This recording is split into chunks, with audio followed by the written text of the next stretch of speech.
Manila, Philippines, kinumpirma sa wakas ng kapamilya star na si Catherine Bernardo na hiwalay na sila ng long-time boyfriend na si Daniel Padilla. Sa kanyang Instagram account, naglabas ng pahayag si Catherine na nagsasabing hindi siya mag-aaliw sa mga tanong tungkol sa breakup.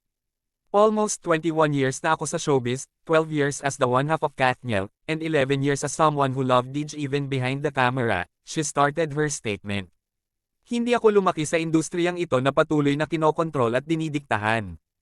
Maswerte ako na nagkaroon ako ng pinakamahusay na gabay at sistema ng suporta noong sinimulan ko ang aking karera at patuloy akong nagsumikap para kunin ang tiwala ng mga tao.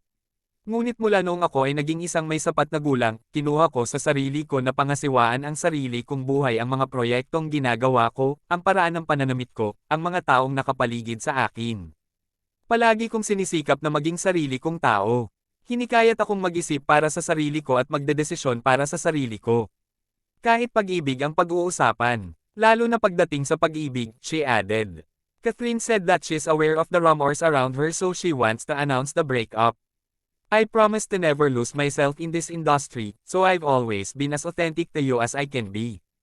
I know what many of you nag-iisip ako ngayon. Alam na alam ko ang mga chismis at haka-haka na nangyayari, at kahit mahirap sabihin ang lahat, gusto kong marinig mo ito ng diretso mula sa akin, totoong nagdesisyon kaming maghiwalay ni Dij, mga paraan. What Dij and I had was real. It was never for show. We were together not because of the cameras, not because of the fans, not because of the money that comes with a successful love team.